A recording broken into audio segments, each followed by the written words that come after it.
उत्तर प्रदेश के मैनपुरी जिले की यह घटना 24 जून 2023 की सुबह की है। मैनपुरी जिले के किशनी थाना क्षेत्र में एक चौंकाने वाली घटना की सूचना मिली कि गोकुलपुरा अरसा गांव में एक घर में कई लोगों की जान चली गई है। जैसे ही यह सूचना मिली, थाना किशनी की पुलिस तुरंत सक्रिय हुई और मौके पर पहुंची। वहां भारी भीड़ जमा थी। पुलिस ने भीड़ को हटाकर घर के अंदर प्रवेश किया। बरामदे में 2 महिलाएं गंभीर रूप से घायल अवस्था में मिलीं। पूछताछ में घर के मुखिया सुभाष ने बताया कि इनमें से एक उसकी बड़ी बहू डॉली है और दूसरी महिला सुषमा, जो उनकी रिश्तेदार हैं। पुलिस ने तुरंत दोनों महिलाओं को अस्पताल भेज दिया ताकि उनका इलाज हो सके।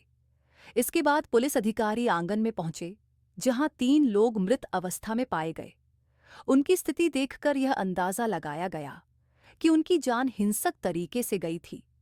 सुभाष ने बताया कि मृतकों में उसका छोटा बेटा अभिषेक, उसका दोस्त दीपक और दामाद सौरभ शामिल हैं। पुलिस को घटनास्थल से कुछ संदिग्ध वस्तुएं और हथियार मिले, जिन्हें सबूत के तौर पर कब्जे में ले लिया गया। जांच के दौरान पुलिस छत पर बने एक कमरे तक पहुंची, जहां सुभाष के दूसरे बेटे सोनू और उसकी नई नवेली दुल्हन सोनी के शव मिले। यह बेहद दुखद था, क्योंकि दोनों की शादी को अभी केवल 1 ही दिन हुआ था। इसके बाद घर के पीछे के हिस्से में पुलिस को सुभाष के बड़े बेटे शिववर का शव मिला। शिववर के शव के पास एक तमंचा भी पड़ा था। पुलिस ने तमंचे को कब्जे में ले लिया।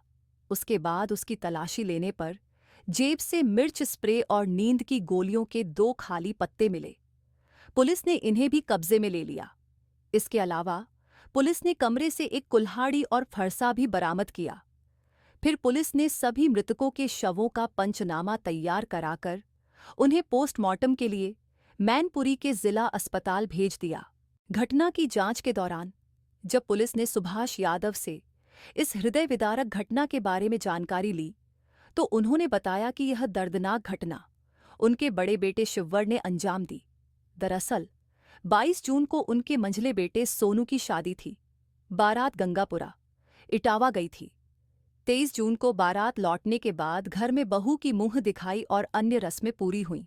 उस समय तक सब कुछ ठीक था। घर में खुशी का माहौल था और खूब गाना बजाना हो रहा था। लेकिन इस खुशी के माहौल के बीच किसी को अंदाजा नहीं था कि कुछ ही घंटों बाद ऐसा दर्दनाक हादसा हो जाएगा। रात 12 बजे तक सभी लोग डीजे की धुन पर नाचते और झूमते रहे। शिववर भी इस जश्न में शामिल था, लेकिन उसके मन में क्या चल रहा था, इसका अंदाजा किसी को नहीं था। रात के आखिरी पहर में उसने ऐसा खौफनाक कदम उठाया कि 5 लोगों की जान चली गई। ऐसा प्रतीत होता है कि उसका इरादा पूरे परिवार को खत्म करने का था।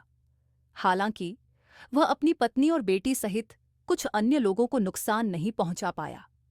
अब सवाल यह उठता है कि शिववर ने अपने ही भाइयों का मर्डर क्यों किया। उसके दिल में अपने परिवार के प्रति इतनी ईर्ष्या, नफरत और द्वेष की भावना क्यों पनपी? आखिर वह क्या हासिल करना चाहता था? इन सवालों के जवाब पाने के लिए हमें उसके पारिवारिक इतिहास और हालात को गहराई से समझना होगा।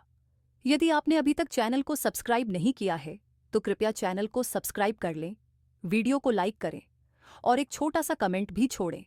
तो चलिए वीडियो में आगे बढ़ते हैं और इस दर्दनाक क्राइम की कहानी को विस्तार से समझने की कोशिश करते हैं। उत्तर प्रदेश के मैनपुरी जिले के थाना क्षेत्र में गोकुलपुरा अरसा नामक एक गांव है। ये गांव यादव बाहुल्य है। यहीं सुभाष चंद्र यादव अपने परिवार के साथ रहते थे। उनके परिवार में उनकी पत्नी शारदा देवी, 3 बेटे शिववर, सोनू और अभिषेक और एक बेटी प्रियंका शामिल हैं। सड़क किनारे उनका एक पक्का मकान था। सुभाष चंद्र एक किसान थे और अपने खेतों से ही परिवार का पालन पोषण करते थे। हालांकि सुभाष चंद्र पढ़े लिखे नहीं थे, लेकिन उन्होंने हमेशा यह चाहा कि उनके बच्चे अच्छी शिक्षा प्राप्त करें और योग्य बने। वे अपनी आय का एक बड़ा हिस्सा बच्चों की पढ़ाई पर खर्च करते थे। उनके छोटे बेटे सोनू और अभिषेक पढ़ाई में काफी होशियार थे, लेकिन बड़ा बेटा शिववर पढ़ाई में कमजोर था। किसी तरह इंटरमीडिएट की परीक्षा पास करने के बाद शिववर ने पढ़ाई छोड़ दी और अपने पिता के साथ खेती करने लगा। हालांकि खेती में भी उसका मन नहीं लगा, इसलिए उसने खेती छोड़कर नौकरी की तलाश शुरू की। काफी मेहनत के बाद उसे मैनपुरी की एक फर्म में सेल्समैन की नौकरी मिल गई। वहां कृषि संबंधित सामान बेचने पर उसे कमीशन भी मिलता था। इससे उसकी अच्छी आमदनी होने लगी और वह आरामदायक जीवन जीने लगा। जब शिववर कमाने लगा तो सुभाष चंद्र ने उसके विवाह के बारे में सोचना शुरू किया। वे ऐसी बहू चाहते थे जो घर संभाल सके, भले ही वह अधिक पढ़ी लिखी न हो। उसी समय करहल मैनपुरी के निवासी हरि सिंह यादव अपनी बेटी डॉली का रिश्ता लेकर सुभाष चंद्र के पास आए। शिववर के लिए रिश्ते की तलाश में लगे सुभाष चंद्र ने यह प्रस्ताव तुरंत स्वीकार कर लिया। बातचीत के बाद 8 फरवरी 2019 को शिववर और डॉली का विवाह धूमधाम से संपन्न हुआ। डॉली शादी के बाद ससुराल आई तो उसने घर की सारी जिम्मेदारियां संभाल लीं। वह सुंदर और सुशील होने के साथ साथ सास ससुर की सेवा और पति का पूरा ख्याल रखने में कोई कसर नहीं छोड़ती थी। शादी के 1 साल बाद डॉली ने एक बेटी को जन्म दिया, जिसका नाम उन्होंने पीहू रखा। पीहू के आने से परिवार में खुशियां और बढ़ गईं। शिववर अपनी पत्नी डॉली से बेहद प्यार करता था, लेकिन धीरे धीरे वह कामकाज के प्रति लापरवाह हो गया। उसका ध्यान अपने काम से हटने लगा, जिससे उसकी नौकरी भी चली गई।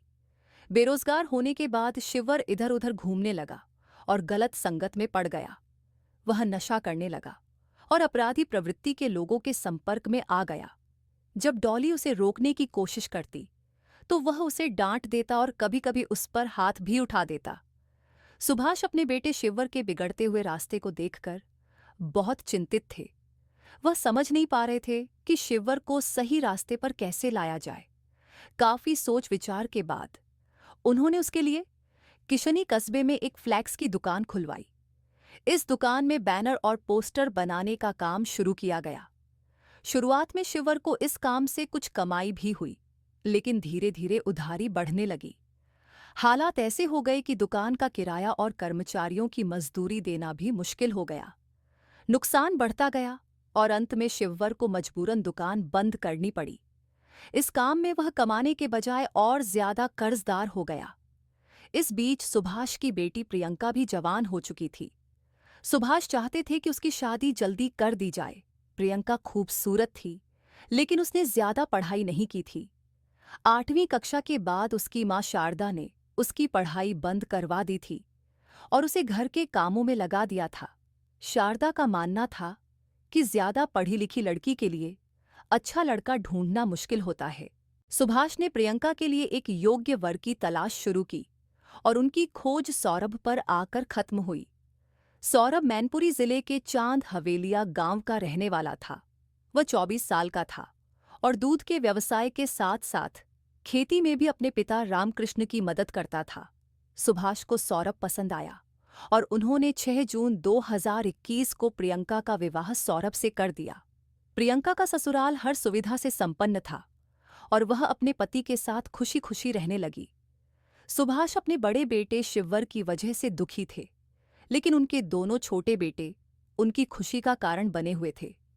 मंझला बेटा सोनू पढ़ाई पूरी कर अकाउंटेंट की नौकरी करने लगा था। वह राजस्थान के खुशखेड़ा स्थित एक फैक्ट्री में काम करता था और अच्छी सैलरी पाता था। छोटा बेटा अभिषेक नौकरी नहीं कर पाया, लेकिन उसने किशनी तहसील के पास एक फोटोकॉपी की दुकान खोल ली थी, जिससे उसे अच्छी आमदनी हो रही थी। सोनू और अभिषेक दोनों अपने पिता की बात मानते थे, इसलिए वे सुभाष के प्रिय बेटे बन गए थे। दूसरी ओर शिववर ने फ्लेक्स के काम में पैसा गंवाने के बाद कर्ज लेकर गल्ले का व्यापार शुरू किया, लेकिन इसमें भी उसे नुकसान उठाना पड़ा। अब वह पहले से ज्यादा कर्ज में डूब गया। उसने अपने पिता और भाइयों से कर्ज चुकाने के लिए मदद मांगी, लेकिन किसी ने उसे पैसा नहीं दिया। उसकी हालत खराब होती गई और घरवालों ने उसकी अनदेखी करना शुरू कर दी। कर्ज से परेशान होकर शिववर ने घर छोड़ दिया और पुणे काम करने के लिए चला गया।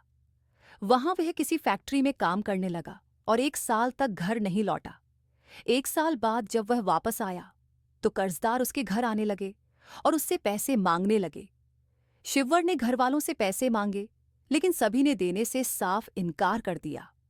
घरवालों ने उसे दुत्कार दिया और एक पैसा भी नहीं दिया। इससे नाराज होकर शिववर ने झगड़ा किया और अपनी पत्नी डॉली के गहने छीन लिए उसने वे गहने बेचकर कुछ कर्ज चुकाया और फिर घर छोड़कर नोएडा के खोड़ा इलाके में काम करने चला गया। वहां वह एक प्रिंटिंग प्रेस में काम करने लगा।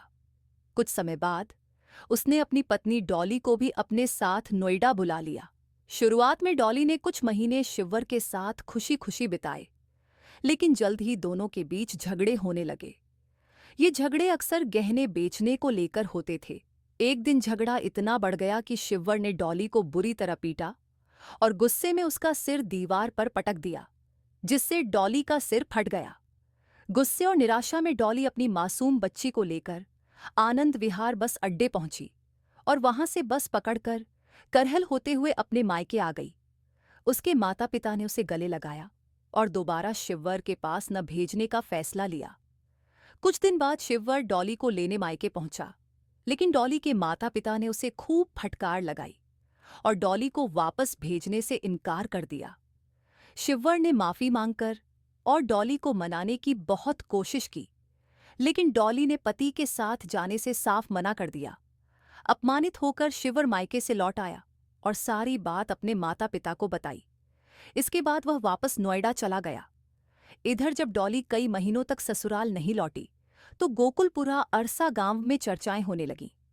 परिवार की इज्जत बचाने के लिए सुभाष खुद डॉली के मायके गए और किसी तरह उसे मनाकर विदा करवा लाए। हालांकि डॉली के माता पिता ने कई शर्तों के साथ उसे ससुराल भेजा। कुछ दिन बाद डॉली के ससुराल लौटने की खबर शिवर को मिली। वह उसे लेने घर आया, लेकिन सुभाष ने यह कहकर डॉली को नोएडा नहीं भेजा कि घर में उसकी जरूरत है, क्योंकि उसकी सास शारदा की तबीयत खराब चल रही थी। शिवर हर 15 दिन में घर आता और 2-3 दिन रुकने के बाद फिर नौकरी के लिए नोएडा चला जाता। जब भी वह घर आता तो अपने पापा सुभाष से पैसे मांगता रहता। पैसे न मिलने पर वह घर में झगड़ा करता। एक दिन उसने गुस्से में अपने पापा सुभाष पर हाथ उठा दिया। ये घटना शारदा के लिए असहनीय थी, क्योंकि पति पर हाथ उठाना उसके लिए अपमानजनक था। गुस्से में शारदा ने शिवर को कई तमाचे मारे। इसके बाद शिवर फिर नोएडा चला गया। कुछ समय बाद शिवर को पता चला कि उसके पापा सुभाष और भाइयों सोनू व अभिषेक ने मिलकर सड़क किनारे एक प्लॉट और 5 बीघा जमीन खरीदी है, लेकिन उसमें उसका नाम नहीं था। यह सुनकर शिवर को बहुत गुस्सा आया। उसने जब अपने पापा से इसका कारण पूछा, तो सुभाष ने बताया कि यह जमीन सोनू और अभिषेक ने अपनी मेहनत से खरीदी है। शिवर और भी नाराज हो गया। उसने गुस्से में कहा, खेत और प्लॉट खरीदने के लिए तुम लोगों के पास पैसे हैं, लेकिन मेरे कर्ज चुकाने के लिए नहीं। ये सरासर अन्याय है। शिवर ने अपनी शिकायतें अपने बहनोई सौरभ और मामा विनोद से भी की, लेकिन उन्होंने भी उसे नजरअंदाज कर दिया। अब शिवर को अपने मामा और बहनोई से भी नफरत होने लगी। इस बीच सुभाष का मंझला बेटा सोनू राजस्थान के खुशखेरा स्थित फैक्ट्री में काम करता था। वहां उसकी दोस्ती वेदराम यादव से हो गई, जो इटावा जिले के गंगापुरा गांव का रहने वाला था। वेदराम और सोनू दोनों यादव जाति के होने के कारण जल्दी घनिष्ठ मित्र बन गए। वेदराम के परिवार में उसकी पत्नी सुषमा और 5 बच्चे थे: सोनी 20, अंजलि 16, खुशबू 14, खुशी 13 और यश 7। घर और खेत की जिम्मेदारी सुषमा संभालती थी। वेदराम अपनी सबसे बड़ी बेटी सोनी की शादी को लेकर चिंतित था। सोनी सुंदर और पढ़ी लिखी थी, लेकिन सुषमा ने उसे घरेलू कामों में लगा दिया था। वेदराम को लगता था कि सोनू उसकी बेटी सोनी के लिए सबसे अच्छा जीवन साथी हो सकता है। उसने इस बारे में सोनू से इशारों में बात की, लेकिन सोनू ने हमेशा इसे टाल दिया और कहा कि शादी उसके माता पिता की मर्जी से होगी। मार्च 2023 में होली की छुट्टी के दौरान वेदराम अपनी बेटी का रिश्ता लेकर सोनू के गांव गोकुलपुरा अरसा पहुंचा। सुभाष ने प्रस्ताव स्वीकार कर लिया और सोनी का रिश्ता सोनू के साथ तय कर दिया। शादी की तारीख 22 जून 2023 तय हुई और दोनों परिवारों ने तैयारियां शुरू कर दीं। जब शिवर को सोनू की शादी की खबर मिली तो वह जलन से भर गया। उसने घर आकर माता पिता से झगड़ा किया और कहा, शादी के लिए तो पैसे हैं, लेकिन मेरे कर्ज के लिए 1 रुपया नहीं। क्या मैं इस घर का सौतेला बेटा हूं? शिवर ने शादी की तैयारियों के बहाने सुभाष से पैसे मांगने की कोशिश की, लेकिन उन्होंने साफ इनकार कर दिया। इससे शिवर की नाराजगी और बढ़ गई। उसने तय कर लिया कि अब उसे अपना हक छीनना होगा। अपने खतरनाक मंसूबों को पूरा करने के लिए उसने योजनाएं बनानी शुरू की। उसने चारा काटने वाली मशीन का धारदार ब्लेड निकालकर उसे तेज फरसे में बदलवा लिया। साथ ही एक स्थानीय अपराधी से तमंचा और कारतूस खरीदा। फरसा और तमंचा उसने अपने कमरे में छिपा दिए।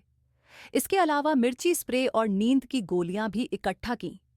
शिववर अपने इरादे छिपाने के लिए सामान्य व्यवहार करता रहा। इस बीच सोनू की शादी की रस्में शुरू हो चुकी थीं। रिश्तेदारों और मेहमानों का आना जाना लगा हुआ था। 20 जून को मंडप की व्यवस्था की गई और ढोलक की थाप पर मंगल गीत गाए जाने लगे। गांव में खुशी का माहौल था, लेकिन शिववर अपने खतरनाक इरादों को अमली जामा पहनाने के लिए तैयार था। सुभाष यादव ने अपने बड़े बेटे शिववर को सोनू की शादी में आमंत्रित नहीं किया था। बावजूद इसके, शिववर शादी के 3 दिन पहले ही नोएडा से घर वापस आ गया। वह शादी की तैयारियों में सक्रिय रूप से शामिल हो गया और ऐसा बर्ताव किया कि किसी को उसकी नीयत पर शक न हो। 22 जून 2023 शाम 4 बजे गाजे बाजे के साथ बारात गंगापुरा के लिए रवाना हुई। रात 8 बजे वेदराम और उनके परिवार ने बारात का स्वागत किया। शिववर ने बारात में खूब डांस किया, लेकिन छोटी छोटी बातों को लेकर लड़की पक्ष के लोगों से झगड़ने लगा। कभी लाइट की व्यवस्था पर, तो कभी पानी की कमी को लेकर। रात में डीजे बंद होने के बाद गुस्से में वह मोटरसाइकिल लेकर घर लौट गया। 23 जून 2023 सुबह वेदराम और उनकी पत्नी सुषमा ने अपनी बेटी सोनी को विदा किया। दोपहर में बारात गोकुलपुरा गांव वापस लौट आई। ज्यादातर रिश्तेदार चले गए, लेकिन सोनू की बहन प्रियंका, जीजा सौरभ, मामी सुषमा और दोस्त दीपक उपाध्याय रुक गए। शाम तक मोह दिखाई और अन्य रस्में चलती रहीं। रात में डीजे पर नाच गाना हुआ, जिसमें सभी ने खूब मस्ती की। रात 12 बजे शिववर ने सबके लिए कोल्ड ड्रिंक लेकर आया। इसी में उसने नशीली गोलियों का पाउडर मिला दिया। उसने चालाकी से सभी को कोल्ड ड्रिंक पिलाई। कोल्ड ड्रिंक पीने के बाद सौरभ, अभिषेक और दीपक आंगन में सोने चले गए। मामी सुषमा, भाभी डॉली, प्रियंका और शारदा देवी बरामदे में सो गईं। सुभाष खटिया पर लेट गए। सोनू और सोनी सुहाग रात के लिए छत पर बने कमरे में गए और दरवाजा बंद कर लिया। रात के करीब 2 बजे शिववर ने तमंचा निकाला, उसे लॉड किया और परसा हाथ में लेकर छत पर पहुंचा। वहां सो रहे नवविवाहित दंपति सोनू और सोनी पर उसने परसे से वार किया और दोनों की हत्या कर दी। इसके बाद वह आंगन में आया, जहां अभिषेक, सौरभ और दीपक सो रहे थे। उसने परसे से उनके सिर और गर्दन पर वार कर तीनों को मार डाला। फिर बरामदे में गया, जहां उसने मामी सुषमा और डॉली पर हमला किया। सुषमा और डॉली की चीख पुकार से सुभाष, शारदा और प्रियंका जाग गए। परिवार के लोग शिववर को रोकने की कोशिश करने लगे। सुभाष ने उसे पकड़ने की कोशिश की, लेकिन शिववर ने फरसे से उन पर वार किया। हालांकि फरसा घूम जाने के कारण सुभाष को केवल मामूली चोट आई। शिववर घर के पीछे की ओर भागा और तमंचा निकालकर अपनी कनपटी पर गोली मार ली। शिववर की मौत की आवाज सुनकर प्रियंका और शारदा वहां पहुंची। खून से लथपथ शव और घर के अंदर के भयानक दृश्य को देखकर वे चीख पड़ी। उनकी चीख पुकार सुनकर गांव के लोग इकट्ठा हो गए। ये हृदय विदारक घटना बताती है कि परिवार के सदस्यों को एक दूसरे की समस्याओं पर ध्यान देना चाहिए। अगर शिववर को समय रहते आर्थिक सहायता और मानसिक समर्थन मिलता, तो शायद यह त्रासदी टाली जा सकती थी। परिवार में आपसी समझदारी, सहयोग और प्यार का होना बेहद जरूरी है। छोटी सी मदद किसी की जिंदगी बदल सकती है। दोस्तों, इस घटना को सुनाने का उद्देश्य किसी का दिल दुखाना या परेशान करना नहीं है। हमारा मकसद है आपको जागरूक करना और सचेत करना। अगर आपके परिवार में कोई सदस्य आर्थिक, मानसिक या भावनात्मक संकट में है, तो उसका साथ देना और उसे यह महसूस कराना कि वह अकेला नहीं है, बेहद जरूरी है। परिवार का समर्थन किसी भी व्यक्ति को कठिन समय से उबरने में मदद कर सकता है। हो सकता है अगर समय रहते इन बातों पर ध्यान दिया जाता, तो यह भयानक घटना कभी ना होती। दोस्तों, इस कहानी के बारे में आपकी क्या राय है? हमें कमेंट बॉक्स में जरूर बताएं। अगर हमारी मेहनत आपको पसंद आई हो, तो इस वीडियो को लाइक करें, इसे शेयर करें और अगर आपने अभी तक चैनल सब्सक्राइब नहीं किया है, तो प्लीज़ सब्सक्राइब ज़रूर कर लें। जय हिंद।